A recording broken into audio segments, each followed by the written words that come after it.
아멘. 축복으로 승리하라.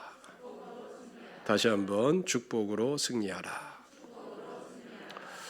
지난 주간에 여러 해 전에 은퇴하신 목사님과 잠깐 대화 나눌 기회가 있었는데 그분이 서울 방배동에 현대교회라고 있어요. 현대교회에서 목회를 아주 잘하신 아주 귀한 목사님이신데 그 교회 집사님 한 분 얘기를 하시더라고요.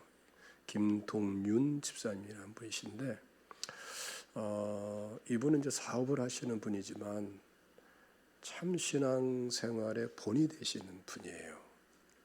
그래서 주변 사람들이 그분 주변에 있는 분들은 계속 믿음이 그 본을 따라서 자라나고 믿음이 좋아지고 그분만 만나면 믿음이 좋아지는 거예요. 그러니까 참 귀한 분이시죠. 우리 제자교회 성도님들도 다 그렇게 되시기를 축원합니다.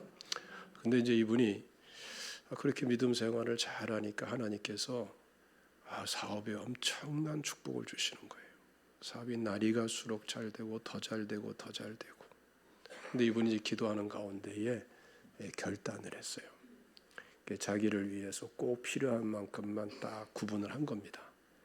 집 한 채 하고 또 먹고 살 수 있는 그러한 기본적인 그러한 생활을 안정되게 할 수 있는 정도로 딱 그렇게 구분을 하고 그 많은 그 사업 재산이죠. 그거를 직원들에게 다 균등하게 나눠준 거예요.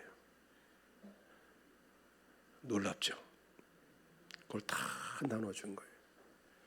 그리고 나서 이분은 보통 이 바리깡이라고 그러죠. 이발하는 그 기계 있잖아요, 그렇죠? 그 이발 기구를 구입해가지고 그때 이제 IMF로 인해서 실직자들이 많고 노숙자들이 참 많았는데 그 노숙자들을 찾아다니면서 이발을 해주는 거예요. 그때부터 시작해가지고 이발을 해준 사람이 이 목사님이 은퇴할 때쯤 돼가지고 무려 15만 명이 됐대요. 굉장하죠. 근데 그분이 지금까지도 그 일을 하고 계시대요. 그 얘기를 들으면서 이런 크리스찬도 있구나. 감동이 오더라고요. 그래서 이분은 정말 자기 직원들에게 사실 자기 재산 아닙니까? 애써 수고하고 일으켜 세운 사업에 쉬운 게 결코 아니거든요. 그걸 다 이렇게 나눠주는 물질도 주고 삶의 자세도 가르쳐주고 그래서 이 사람은 자기도 복된 삶을 살고 다른 사람도 복되게 하고 하늘의 면류관도 쌓는 이러한 귀한 신앙의 본이 되고 있습니다. 지금까지도 그 은퇴하신 목사님을 잘 섬기고 그러시더라고요. 참 귀한 분이세요. 하나님께서는 그런 분들을 지속적으로 축복하실 줄로 믿습니다. 우리 제자교회 성도님 중에서도 그런 분들이 많으면 좋겠어요. 오늘 말씀은 그런 맥락에서 이 말씀을 함께 나눌 수 있기를 바랍니다. 오늘 이삭에 관한 말씀인데 그 아버지 아브라함과 비교하면은 참 대조되는 게 많아요. 아브라함은요, 우리가 얼핏 생각하면은 믿음의 조상, 주일 학생들은 할아버지 이런 개념으로 인식이 돼 있는데 그런 면도 있지만 아브라함은 말이죠, 굉장히 도전적이고 모험적인 그러한 신앙인이었어요. 이 갈대아 우르에서 부름받게 되는데 갈대아 우르부터 해서 가나안 땅까지는요 어마어마한 거리입니다. 그 지형상 직선으로 오지를 못해요. 그래서 저 꼭대기 하란까지 올라가서 저 가나안 땅까지 내려와야 되는데 하란까지의 직선 거리가 약 1000km가 됩니다. 어마어마한 거리죠. 그리고 하란에서 세겜까지 가나안 땅 세겜까지 거리가 약 700km가 돼요. 직선 거리가 그런 거예요. 그러니까 길이라는 게 뭐 산도 넘고 강도 건너고 뭐 이렇게 구부러지기도 하고 그러잖아요. 그런 거 다 따지면은 줄 잡아서 하란까지는 약 1,500km, 그리고 세겜까지는 1,000km, 도합해서 2,500km 정도는 잡아야지 되는 거리거든요. 여러분 여기서 부산까지 보통 몇 킬로 잡아요? 최소한 350km 이상 잡잖아요. 어마어마한 먼 거리를 하나님의 말씀 붙잡고 가나안 땅, 약속의 땅까지 오는, 그것도 나이가 가나안 땅에 도착했을 때 75세거든요. 이건 아브라함은 이렇게나 굉장히 도전적인 신앙생활이고 말씀 붙잡고 정말 모험이다 싶을 정도로 뛰어드는 이런 정말 대단한 특징을 보여주고 있습니다. 또 아브라함 말이죠, 굉장히 용맹성도 보여주고 있어요. 그돌라오멜의 연합군이 가나안 땅을 침략해 들어오잖아요. 그 그돌라오멜의 그 연합군 북방 세력이 침략해 내려오는데 그 성경에 나타난 지명을 따라 쭉 보면은 굉장합니다. 그러니까 여러분들 알다시피 가나안 땅은 어때요? 그 위쪽에 갈릴리 바다가 있고 쭉 요단강이 내려오면서 사해 바다가 있잖아요. 그 요단강 동편으로 쭉 치고 내려와요. 거기에 여러 종족 나라들이 있는 다 치고 내려오고 암몬도 물리치고 모압도 물리치고 그 다음에 에돔 족속들도 에서의 후손들이죠. 물리치고 사해 바다 남방부로 쫙 훑어 내려와 가지고 다시 이제 요단강 서쪽으로 치고 올라가는 거예요. 그러면서 소돔과 고모라 성도 물리치고 거기서 온갖 보물들 또 사람들 노예로 포획하고 그리고 치고 올라가는 거예요. 그래서 북방까지 올라간 거거든요. 그러니까 이 그돌라오멜 연합군이 그 당시에 패권국인 거예요. 그 가나안 일대에 막강한 세력인 것이죠. 그런데 아브라함은 불과 집에서 훈련시킨 318명의 장정을 데리고 밤을 타고 쫓아가서 어때요? 그들을 물리치고 잡아간 사람들 다 찾아오고 롯의 가족들도 찾아오고 금은 패물도 다 찾아오지 않습니까? 이때 나이가 몇 살일까요? 80 전후한 그런 때라고 볼 수 있어요. 아마 모르기만 해도 80 초반 정도로 잡아도 괜찮을 거예요. 그러니까 이 아브라함이 연세는 있어도 그 아주 도전적이고 그리고 아주 용기 있고 정말 용맹무쌍한 그러한 모습이 여러 면에서 드러나고 있는 사람이 아브라함입니다. 믿음에서도 여러분 대단하죠. 이삭을 바치라 하는데 그 분명한 믿음을 가지고 주저없이 결단하고 이삭을 바치는 이러한 아브라함의 모습을 볼 수가 있어요. 그러니까 아브라함은 얌전하고 그냥 조용하고 이런 사람이 아니라 굉장히 용맹무쌍한 장군 중에 장군 같은 특성을 보여주는 사람이 아브라함이라고요. 그런데 이삭은 어떠냐? 그 아들 이삭은 그야말로 순한 양과 같은 사람이에요. 양도 뿔 있는 양이 있고 뿔 없는 양이 있는데 이 사람은 뿔도 없는 양 같은, 그냥 털 깎는 양이 있죠. 그 정도에 해당되는 아주 그냥 순해 보이는 특징을 보여줍니다.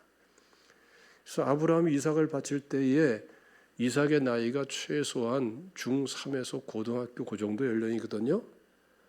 그러니까 도망갈 수도 있고 반항할 수도 있고 그런데 어때요? 얌전하게 제단에 올라가는 이삭의 모습을 볼 수가 있어요. 그러니까 털 깎는 양같이 순한 양같이 이러한 이삭의 모습을 볼 수가 있어요. 그것만이 아니라 이삭은요, 산 사람하고 싸우질 않아. 그냥 뺏으면 그냥 뺏겨. 그리고 자기는 피해가. 이런 모습을 계속 볼 수가 있습니다. 여러분, 우리나라도 이렇게 물이 많아도 물이 귀하다고 물 부족 국가에 속합니다. 그래서 우리나라도 치수를 잘해야 돼요. 그런데 이스라엘 같은 경우는 완전 사막 기후인데 이루 말할 수가 없죠. 이 사진이나 영상이라는 것을 보면은 이스라엘의 그러한 지역을 쭉 찍은 걸 보면 어때요? 나무를 보기가 거의 어렵죠. 드문드문 그냥 가나다란 나무가 보일 듯 말 듯 그저 간간히 서 있는 정도. 거긴 비가 안 오면 큰일 나는 거고, 상대적으로 물이 너무나 귀해서 운물물이 있으면 거기 운물을 중심으로 해서 도시가 생기는 지역이 바로 이스라엘이거든요. 그러니까 운물을 발견하기도 어렵고 정말 울물을 갖다가 빼앗기면 죽는 것과 같은 이러한 지역이 이스라엘이라고요. 그런데 이 그랄 사람들이 운물을 뺏으면은 그냥 뺏겨요. 물론 힘이 없어서 뺏기는 것도 있지만 대항도 안 해요. 예? 쥐도 궁하면은 고양이를 문다고 그러는데 소리도 안 하고 그냥 뺏겨 피해가고, 또 새로운 운물을 파는데 희한하게 또 이삭이 운물을 파면 또 물이 나와. 그러면 시기심 때문에 또 와가지고 운물을 뺏으면 또 빛이 가. 그리고 운물을 또 파면 또 물이 나와. 이게 바로 이삭의 그러한 그랄 땅에서의 전반적인 생활인 것입니다. 그러니까 이삭은 굉장히 특이해요. 아브라함과 대조적이고 그야말로 순한 양 같은 인생을 사는 것을 볼 수가 있어요. 결점도 많아요. 결점도. 아브라함이 자기 아내 사라를 누이 동생이라고 거짓말했는데 안 좋은 건 또 아버지한테 배워가지고 자기 아내 리브가를 또 누이 동생이라고 거짓말해가지고 또 혼나죠. 이러한 약한 점도 있어요. 거기다가 이삭은 나이가 들수록 참 먹을 것을 왜 이렇게 밝히는지. 예? 아니 큰아들에게 축복 기도해 주려면 그냥 축복 기도해 주면 좋지. 별미를 만들어 와라. 그 별미를 먹고 나서 내가 마음껏 축복해 주겠다. 그 별미는 원문상으로 무슨 뜻이냐면은 진귀하고 아주 맛있는 음식. 그런데 그 별미라는 것을 리브가와 에서와 야곱이 어떻게 이해했습니까? 아주 맛있는 고기 요리. 그러니까 이 이삭은 고기를 좋아했어요. 그래가지고 고기를 잘 준비해가지고 나한테 별미로 가져오면은 그거를 먹고 나서 축복기도 해줄게. 그것 때문에 이제 에서 대신에 야곱이 변장하고 들어가가지고 별미를 딱 들여와서 대신 축복받잖아요. 이것 때문에 또 이제 난리가 나는 거죠. 이런 정도로 또 먹을 건 왜 이렇게 좋아하는지. 예? 오늘도 먹을 거 좋아하시는 분들 잘 조심하셔야 돼요. 이삭의 길을 가는 게 아닌가 점검해 보시기 바랍니다. 예? 한 끼 식사하기 위해서 2시간, 3시간, 올째 2시간, 3시간. 요즘은 안 그러나요? 옛날엔 그런 분들이 많이 있었어요. 직장인들 중에도. 근데 여러분 지금 이삭은 그 정도가 아니라 영적으로도 별로 깊지가 못하다. 이렇게 평가할 수도 있는 인물이에요. 이삭이 나이가 많고 하나님께 부름받을 시간이 가까울수록 앞을 못 보게 됩니다. 시력이 아주 약해지죠. 에서인지 야곱인지 구분하지 못할 정도로 시력을 잃어요.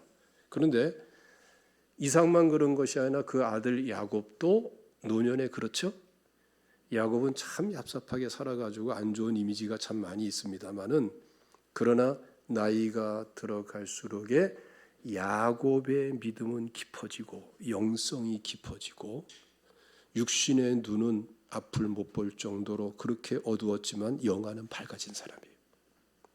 그래가지고 요셉의 두 아들 에브라임과 므낫세를 축복하는데 장면이 나오지 않습니까? 요셉이 다 알아서 큰아들은 아버지 야곱의 오른손으로 축복을 받도록 이쪽으로 데려오고 작은 아들은 왼손으로 축복받도록 이 아버지 왼쪽 손으로 데리고 나란히 데리고 오는데 야곱은 어떻습니까? 다 다가오자마자 손을 다 어긋맞기는 거예요.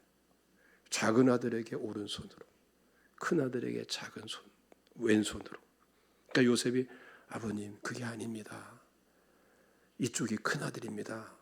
안다. 나도 다 안다. 영안이 밝은 거예요. 그리고 무엇보다도 누가 실질적인 장자의 축복을 받아야 될 것을 명확하게 알고 작은 아들인 에브라임에게 장자의 축복을 해주는 이 야곱의 영적인 깊이를 우리가 볼 수가 있어요. 그러니까 이런 면에 있어서 이삭은 참 어두워요. 근데 이제 이렇게나 평범해 보이고 순둥이처럼 보이고 그냥 남이 뺏으면 뺏기고 쫓아내면 쫓겨가고 또 뺏으면 또 뺏고 쫓아와서 또 뺏으면 또 뺏기고 이러고 있는 꼭 요즘 말로 말하면 찌질이 같은 그런 모습들이 막 보이는 이 이삭의 삶이란 말이에요. 먹을 거는 좋아하지 영적으로는 어두워 보이지. 그런데도 불구하고 이삭은 어떠냐? 축복이란 축복은 다 독차지 않은 사람이에요. 이게 이삭의 특징인 것입니다. 부족해 보이는데 별 볼 일 없어 보이는데 축복은 받는 사람. 이게 이삭이에요. 이게. 그래서 이삭이 이 그랄 지방이 블레셋 지방이거든요. 이삭은 여러분 어떻습니까? 목축하는 사람이에요. 그랄 지방 사람들은 농경 문화권이라고요. 농사 짓는 사람들이라고요. 그러니까 농사를 안 지어본 사람인데 농사 전문가들이 사는 곳에 가서 농사져서 추수를 했더니 12절에 보면은 100배의 추수를 거둬요. 그러니까 쉽게 말해서 이 그랄 블레셋 사람들이 쌀 한 가마니 추수하는데 똑같은 땅에서 이삭은 100가마니를 추수한단 말이에요. 그러니까 이 블레셋 사람들이 눈이 그냥 휘둥그레지는 거죠. 아니 별 볼 일 없어 보이는데 이삭은 이렇게나 축복을 받는단 말이에요. 예?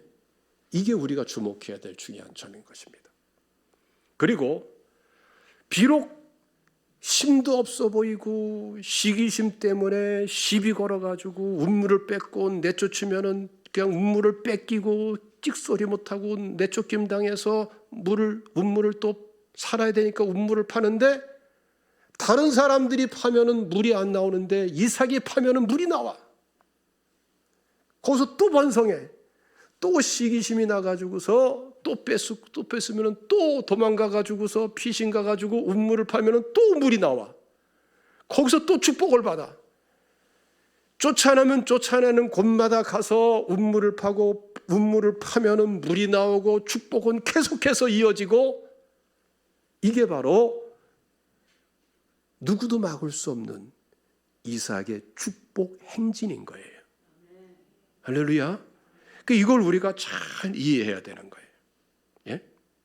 그래서 우리 제자교회 성도님들도 세상이 뭐라 그러든 간에 이래도 축복받고 저래도 축복받고 이 사업을 해도 축복받고 직장 다녀도 축복받고 남이 시기해도 축복받고 쫓아내도 축복받고 운물을 파면 운물이 또 나오듯이 그냥 축복이 쏟아지는 이러한 삶으로 나가시기를 주님의 이름으로 축원합니다.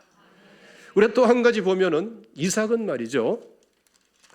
축복만 받은 것이 아니라 축복으로 승리를 해버려. 승리를. 한번 읽어봅시다. 창세기 26장 26절 말씀부터 29절까지 다 같이 읽습니다. 시작. 아비멜렉이 그 친구 아우삭과 군대장관 비골과 더불어 그랄에서부터 이삭에게로 온지라. 이삭이 그들에게 이르되 너희가 나를 미워하여 나에게 너희를 떠나게 하였거늘 어찌하여 내게 왔느냐. 그들이 이르되 여호와께서 너와 함께 계심을 우리가 분명히 보았으므로 우리의 사이 곧 우리와 너 사이에 맹세하여 너와 계약을 맺으리라 말하였노라. 너는 우리를 해하지 말라.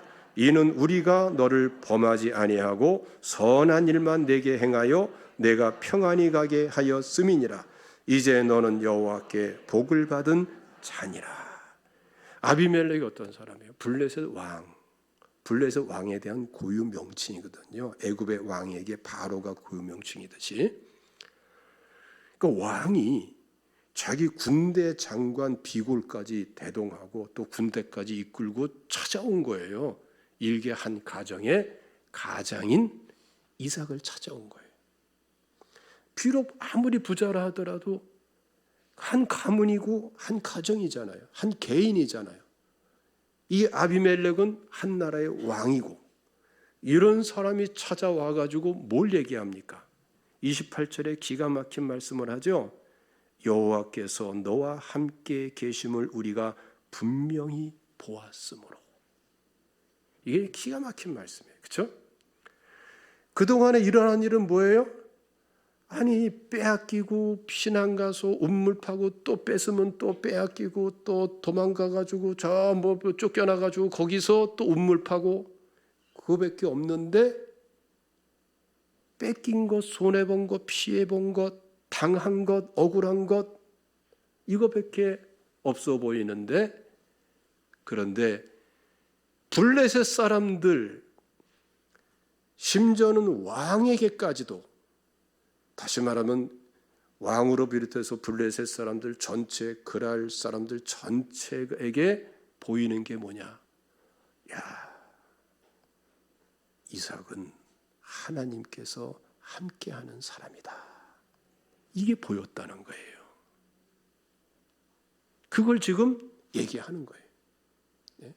그러면서 계약을 맺자. 우리를 해하지 말라. 아니 누가 누구를 해할 입장입니까? 한 개인이 한 나라를 대적할 수 있어요?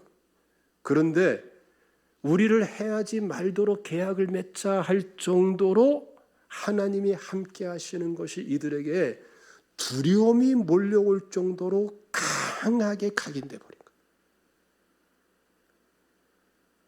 그러면서 굉장히 중요한 얘기를 하죠. 29절 하반절 말씀 보면은 너는 여호와께 복을 받은 자니라. 한번 따라합시다. 너는 여호와께 복을 받은 자니라. 여러분 우리가 신앙인들끼리 서로 아유 집사님 하나님께서 집사님을 사랑하시네요. 하나님께서 축복하시네요. 하나님 복 받으셨네. 이런 말은 할 수 있지만 예사로운 말이 될 수 있지만 안 믿는 사람이 우상 숭배하는 사람이 핍박하던 사람이 블레셋 나라의 왕이 되는 사람이 찾아와 가지고 너는 여호와께 복을 받은 자니라. 보통 말이 아닌 거죠. 이건 뭘 말하는 겁니까? 이게 여러분 구약에서 전형적으로 드러나고 있는 구약의 전도, 구약의 선교예요. 하나님께서 역사함으로써 오히려 불신자들이 하나님을 고백하게 만드는 역사가 구약에서 툭툭 나오죠. 요셉에게도 나오고 그렇죠? 계속 툭툭 나오죠. 지금 똑같은 일이 여기서 벌어지고 있는 거예요. 그런데 여기선 특이한 게 뭐예요? 너는 여호와께 복을 받은 사람이다. 하나님이 너와 함께 하신다. 그러니까 안 믿는 사람 핍박자가 이삭에게 너는 축복받은 사람이야. 하나님께 축복받은 사람이야. 이렇게 돼버리고 만 거죠. 여러분 우리 신앙생활을 하더라도 좀 이렇게 하고 싶지 않으세요? 이삭처럼. 예? 이삭처럼. 그래서 우리가 이삭을 통해서 알 수 있는 게 뭐냐 하면은 세상에 별별 사람이 다 있어도 축복받는 사람은 당할 수가 없다. 하나님께 축복받는 사람은 아무도 당할 수가 없다. 권력 있는 왕 입장에 있는 아비멜렉도 이삭을 당할 수가 없었어요. 돈 많은 사람도 많이 배운 사람도 재능 있는 사람도 그 어떠한 권세가도 하나님께 축복받는 사람은 당해낼 수가 없어요. 할렐루야. 그러니까 우리가 하나님께 여러분 뭘 받아야 되겠어요? 축복받아야 돼요. 이게 세상적인 기복신앙을 얘기하는 게 아니고 성경 말씀 그대로 하나님께서 말씀하시고 언약하신 그 축복을 받는 사람이 돼야 될 줄로 믿으시기 바랍니다. 이 축복이 없이 잘 되는 거는 잘 되는 게 사실은 아니에요. 축복 없이 출세한 것, 아닙니다. 축복이 아니라 그건 심판이 돼버려 한순간에. 축복 없이 돈 많이 번 것, 수입 많은 것, 여러분 그게 덫이 돼버려요. 하나님의 심판과 재앙의 조건이 돼버리기도 하고, 하나님께 축복 속에서 출세도 하고, 축복 속에서 물질 축복도 이어지고, 축복 속에서 건강도 주어지고 그래야 되는 거지, 축복 빼놓으면 그 모든 것은 축복이 아닌 게 돼버리는 거예요. 여러분, 축복으로 승리하는 사람 되시기를 주님의 이름으로 축원합니다. 할렐루야, 할렐루야. 예? 이번 주간은 그래서 축복으로 승리하는 한 주간이 되시기를 주님의 이름으로 축원합니다. 그러니까 여러분, 우리 제자교회 예배에 참석하면서 여러분들이 주일 예배 참석하면서 또 한 번 예배 드렸다 이렇게 끝나면은 그 사람은 지혜롭지 못한 사람이에요. 이번 주의 말씀, 주신 말씀 딱 붙잡고 이번 주에 뒤로 미룰 것도 없어요. 이번 주에 그 말씀을 그대로 열매를 거둘 수 있는 그런 분들 되시기를 축원합니다. 할렐루야. 자, 그럼 이삭의 이러한 축복으로 승리하는 비결이라 할까요? 말씀의 원리라 할까요? 말씀 그대로의 방법이라 할까요? 이 축복으로 승리하는 그 길이 무엇이었는가? 이걸 우리가 잘 알아야 돼요. 따라합시다. 언약을 붙들어야 돼요. 축복의 언약을. 자, 읽어보겠습니다. 창세기 12장 말씀, 12장 2절로 3절까지 다 같이 읽겠습니다. 시작. 내가 너로 큰 민족을 이루고 내게 복을 주어 내 이름을 장대하게 하리니 너는 복이 될지라. 너를 축복하는 자에게는 내가 복을 내리고 너를 저주하는 자에게는 내가 저주하리니 땅의 모든 족속이 너로 말미암아 복을 얻을 것이라. 아멘. 3절은 2절에 따라오는 말씀이고요. 2절 말씀을 여러 가지 내용들이 많이 담겨 있는데 그것을 핵심적으로 딱 집으면 두 가지 내용으로 집약을 할 수가 있어요. 하나님의 언약 차원에서 첫 번째는 뭐냐 하면은 내가 너로 큰 민족을 이루고 내게 뭘 주어? 복을 주어. 하나님이 약속하신 것은 너를 축복하겠다. 복을 주겠다. 하나님께서 지킬 언약의 내용을 이렇게 말씀하시는 거예요. 하나님은 아브라함과 언약을 맺으면서 나는 너를 축복하겠다라고 언약을 맺으신 거예요. 하나님이 하실 일이에요. 그리고 나서 아브라함에게 요구하시는 게 뭐예요? 너는 복이 될지라. 아브라함이 지킬 언약은 뭐예요? 너는 복이 되어라. 복이 되어 주라는 거예요. 누구한테 복이 되어 줍니까? 다른 사람에게 복이 되어 주라는 거예요. 그게 하나님께서 아브라함과 맺은 언약인 거예요. 그러니까 하나님께서 맺으신 언약은 축복의 언약인 거예요. 그래서 나는 너를 축복하는 것을 절대로 그 언약을 지키면서 축복하고 축복을 지켜줄 테니까 너는 어떻게 하라? 다른 사람을 축복하라. 축복이 되어줘라. 믿습니까? 이걸 말씀을 하고 계신 것입니다.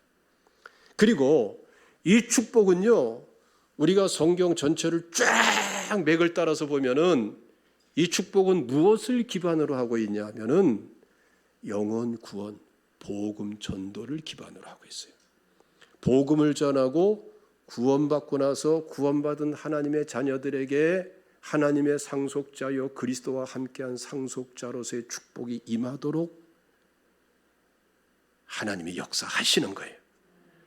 그래서 이 축복이라는 것은 본문에서 복음을 전하고 또 복음과 함께 주어지는 하나님의 자녀로서의 권세와 축복이 주어지도록 너는 축복이 되어줘라. 이걸 말씀을 하는 거예요. 그러니까 여러분, 우리는 하나님께로부터 뭘 확신해야 됩니까? 하나님은 나를 반드시 축복하시고 나를 반드시 축복하길 원하시고 내 축복은 그건 누가 책임지는 것이 아니라 하나님이 내 축복은 책임지시는 분이시다. 이 믿음을 가지시기를 축원합니다. 그리고 우리가 할 일은 뭐예요? 다른 사람에게 복음을 전하고 다른 사람에게 축복이 되어주는 역할을 하는 게 하나님과의 관계에서 우리가 지켜야 될 언약인 거예요. 어떤 사람은 그럽니다. 그거는 아브라함에게 주신 거지. 나랑 무슨 상관이 있습니까? 성경을 몰라서 그런 거예요. 성경을. 예?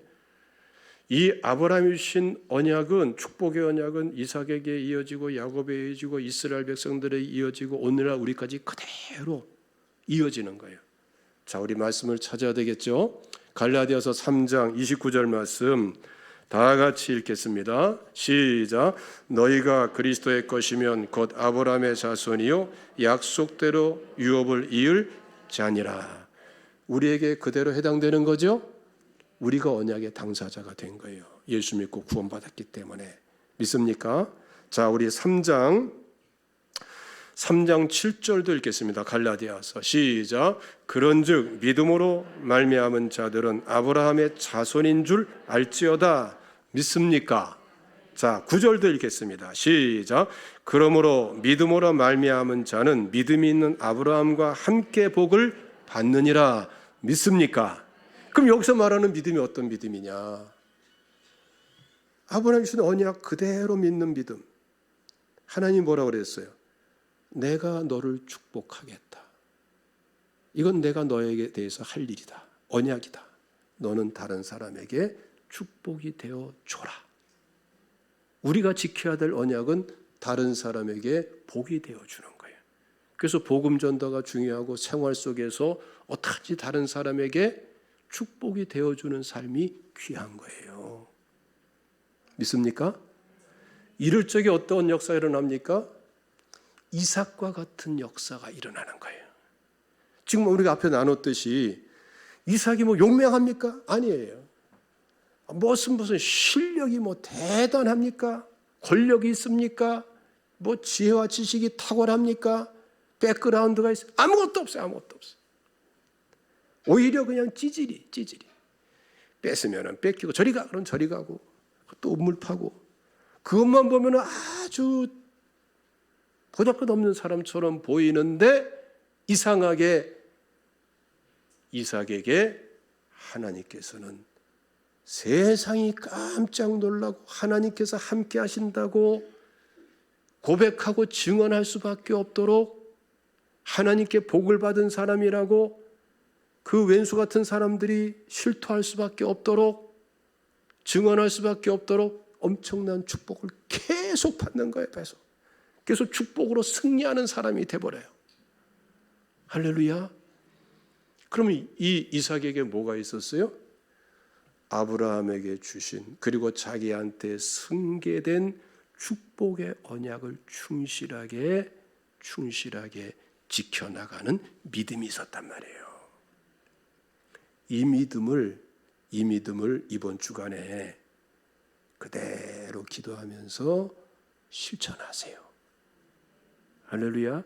그러면 이 말씀이 이삭이 경험하고 체험하고 이삭이 받은 그 은혜와 축복이 여러분들에게 시작이 되는, 자꾸 확대되는 이 한 주간이 될 줄로 믿으시기를 축원합니다. 할렐루야. 자, 그럼 보세요. 좀 더 구체적으로 보면은 이삭이 어떻게 언약을 지켰는가 보십시오. 지금 흉년이 들어서 지금 애굽으로 피난 가려고 그랬어요. 여러분, 말이 쉽지 모든 걸 다 정리하고 다른 나라로, 사실 이민과 가는 거 똑같잖아요. 그렇죠? 다른 나라로 또 흉년을 피해서 간다고 그러니까 이 당시에 이삭의 때에 가나안 땅에 닥쳐온 이 흉년이 얼마나 극심한 흉년이겠냐고요. 그래서 애굽으로 내려가다가 애굽으로 가려면 블레셋 땅을 필히 거쳐야 되거든요. 그 그랄 땅을 거쳐야 된단 말이에요. 그래서 그랄 땅을 거쳐 왔는데 그랄 땅에 왔더니 하나님께서 뭐라 그래요? 오늘 본문에 말씀하잖아요. 애굽으로 내려가지 말고. 2절에서 말씀하죠. 그리고 3절 말씀은 이 땅에 거류하라.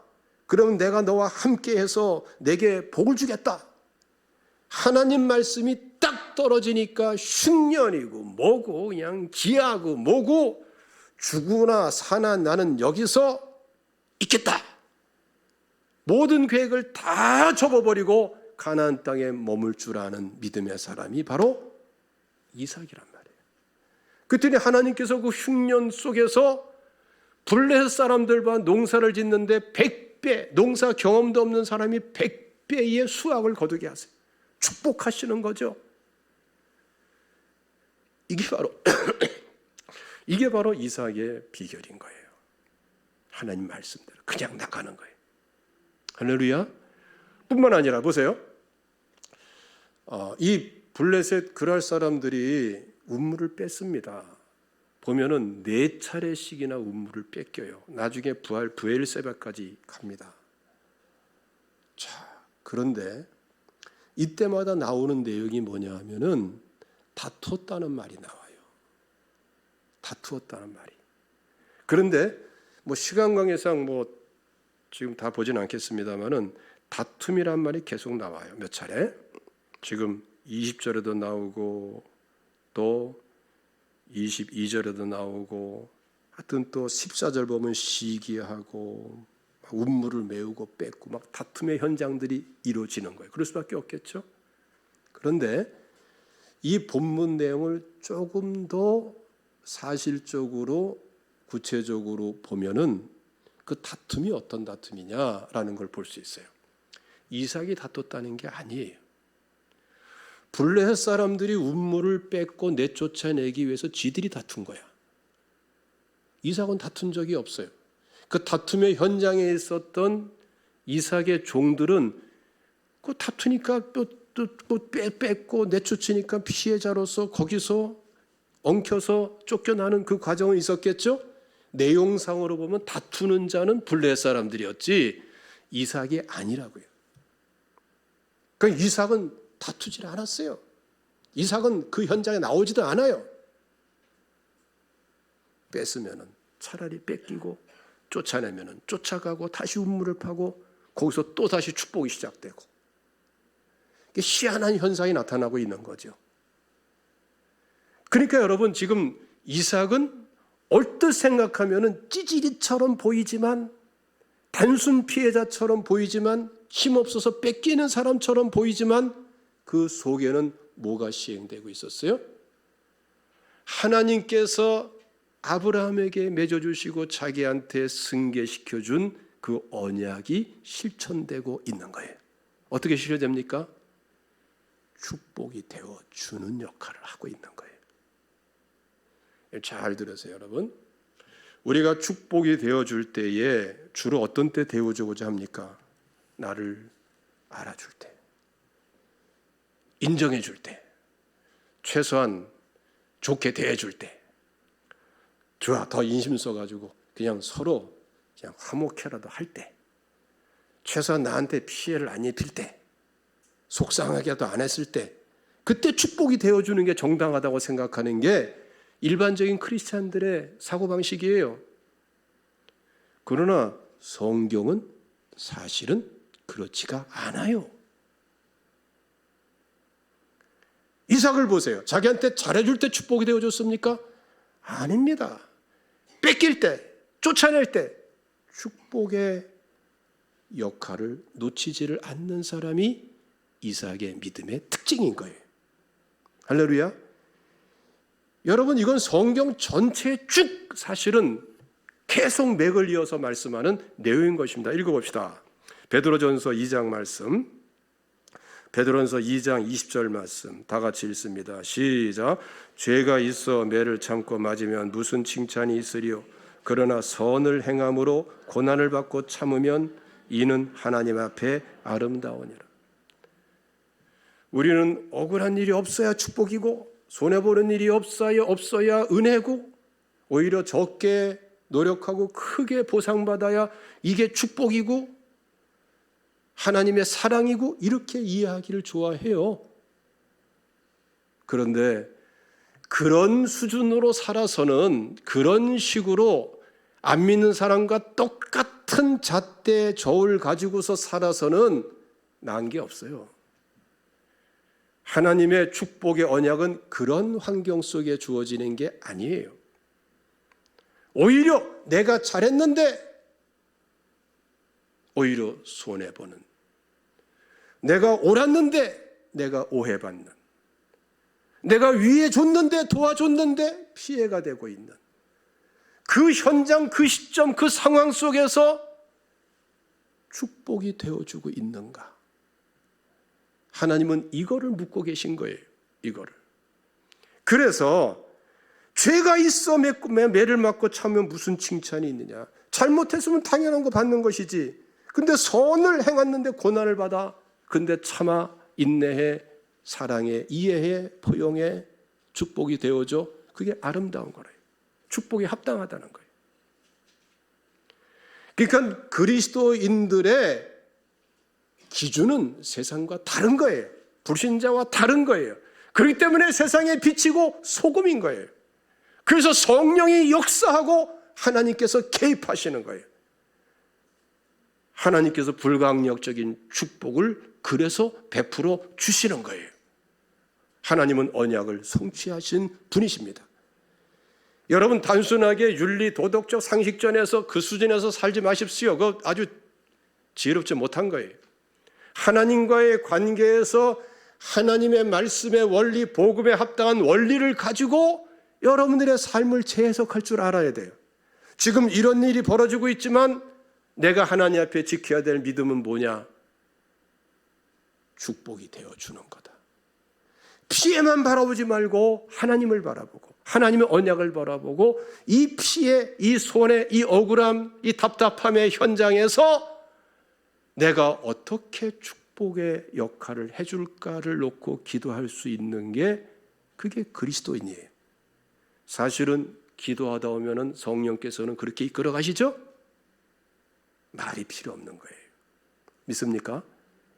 그래서 여러분 말씀이 이렇게 이어집니다. 우리 베드로전서 2장 21절 말씀 보면은 이를 위하여 너희가 부르심을 받았으니, 뭐를 위해서? 손해보고 억울하고 당하고 하는 그 가운데에서 오히려 축복이 되어주기 위해서 먼저 구원받고 부름받았다는 거예요. 그러면서 쭉 나오는 말씀이 뭐예요? 예수 그리스도를 본으로 드는 겁니다. 그리스도도 너희를 위하여 고난받으사 너희에게 본을 끼쳐 그 자취를 어떻게 하게? 따라오게 하셨느니라. 주님을 따르는 길은 이렇게 언약을 지키는 길이 주님을 따르는 것이지, 나 잘하는 사람에게 잘해주고 내가 높아지고 내가 칭찬받고 적은 노력 가지고 큰 거 받고 이러면서 하나님 따라가는 특권이 이렇게 하는 거 아니에요. 하나님께서는 보상해 줄 거 하나님 다 보상해 주세요. 믿습니까?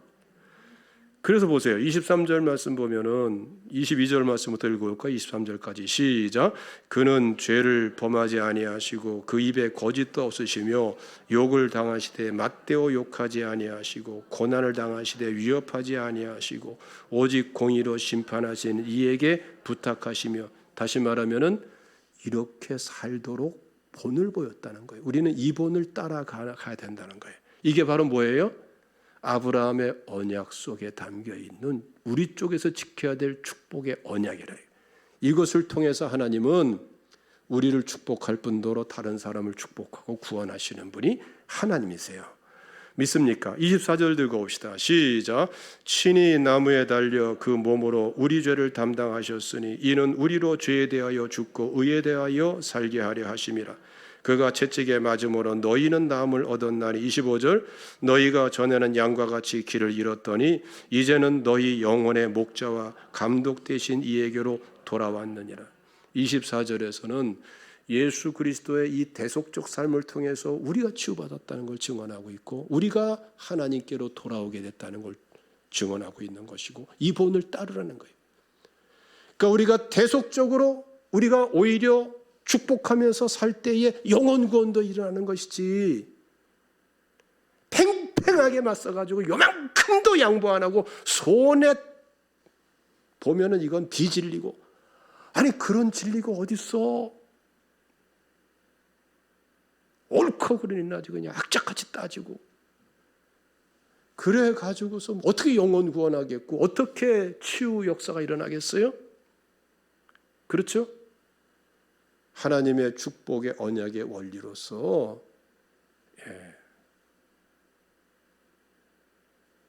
축복이 되어줘야 돼요. 누구에게? 우리 주변 사람들에게. 그래서 축복이 되어주는 게 수지맞은 것을 알아야 돼요. 오히려 나한테 잘못하는 사람에게 축복이 되어줄 때에 진짜 축복이 이삭처럼 하나님께로부터 온다는 것을 믿음으로 받아들일 수 있기를 주님의 이름으로 축원합니다. 이게 우리에게 주신 사명이에요. 한 군데 더 읽어봅시다. 베드로전서 3장 9절 말씀 시작. 악을 악으로 욕을 욕으로 갚지 말고 도리어 복을 빌라. 이를 위하여 너희가 부르심을 받았으니 이는 복을 이어받게 하려 하심이라. 이 말씀이 참 창세기 12장 말씀의 언약이 그대로 옮겨진 거예요. 내용상으로 보면은 악을 악으로 욕을 욕으로 갚지 말고 도리어 어떻게 하라? 복을 빌라. 이삭처럼. 이를 위하여 너희가 부르심을 받았어. 이게 우리 사명이란 말이에요. 이는 복을 이어받게 하려 하심이라. 이게 우리가 또한 축복을 받는, 또 우리를 축복하시는 하나님의 축복의 언약의 원리라 이거예요. 하나님의 축복된 언약은 이렇게 성취되는 것이지, 같이 싸우고 같이 뺏고 같이 속이고 같이 모함하고 그러기 위해서 전략을 짜고 머리를 쓰고 밤새도록 잠을 못 자서 어떻게 하면은 안 갚음을 할까, 이래 가지고서는 축복이 없어요. 그건 축복을 성취하는 것이 아니라 축복을 깨뜨리고 쏟아버리는 길이에요. 할렐루야. 여러분, 이번 주간에 이 말씀을 그대로 체험하시기를 축원합니다. 돌이켜보세요. 여러분, 지금까지 살아온 과정을 돌이켜보세요. 예수 믿은 다음부터 지금까지만 돌이켜보세요. 몇 년을 믿었든지 간에 분명한 것을 발견할 수가 있습니다. 정말 이삭처럼 피해자가 되고 손해보고 억울한 일을 당할 때에, 그때에 내가 어땠는가? 이삭처럼 정말 축복이 되어 주라는 말씀을 견지하면서 그 언약을 지켜나갔을 때, 그럴 때가 있었을 거예요. 그때를 돌이켜보란 말이죠. 그때에 하나님이 어떻게 역사했는가를 하나하나 발견할 수 있고 기억을 떠올릴 수가 있을 거예요. 거기엔 하나님의 여러 형태의 은혜가 있고 도우심이 있고 축복이 있는 것을 발견할 수 있을 거예요. 이제는 그것을 희미하게 묻어두지 말고 오늘 말씀의 기초에서 분명히 성취해가라. 축복은 이렇게 이루어지는 것이다. 환경 탓하지 말고 남 탓하지 말고 뭐 어쩌고 탓하지 말고 하나님이 축복을 주면 받는 거예요. 하나님이 축복하는 사람은 당할 사람이 없어요. 우리가 축복이 되어주면 하나님은 우리의 축복이 되어줍니다. 주변 사람들의 축복이 되어주세요. 그러면서 하나님이 여러분들을 어떻게 축복하는가를 지켜보세요. 기도하면서 하나님의 역사를 알아가게 될 거예요. 그러면서 여러분들 무릎을 칠 겁니다. 이게 신앙생활이구나. 이게 이제 교회생활 안에 교회생활에 머무르지 않겠어. 이제는 신앙생활 해야 돼. 이렇게 나가시는 이번 주간 되시기를 주님의 이름으로 축원합니다. 자, 한 군데 말씀 읽고 마치겠습니다. 사무엘상 2장 말씀 6절에서 8절까지 쭉 읽겠습니다. 시작. 여호와는 죽이기도 하시고 살리기도 하시며 수월에 내리기도 하시고 거기서 올리기도 하시는도다. 여호와는 가난하게도 하시고 부하게도 하시며 낮추기도 하시고 높이기도 하시는도다. 가난한 자를 진토에서 일으키시며 빈궁한 자를 거름더미에서 올리사 귀족들과 함께 앉게 하시며 영광의 자리를 차지하게 하시는도다.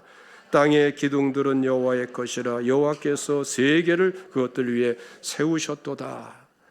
생사복을 주장하시는 분은 하나님이세요. 하나님이 축복하시면 받는 거예요. 하나님께 주신 축복을 받으면 승리는 따라오는 거예요. 믿습니까? 내가 지킬 축복의 언약을 지키면서 축복이 되어 주십시오. 오히려 고약한 사람들에게 더 축복이 되어 주십시오. 기도해 주십시오. 복음을 전해 주십시오. 하나님 여러분들을 축복하실 것입니다. 기도하겠습니다.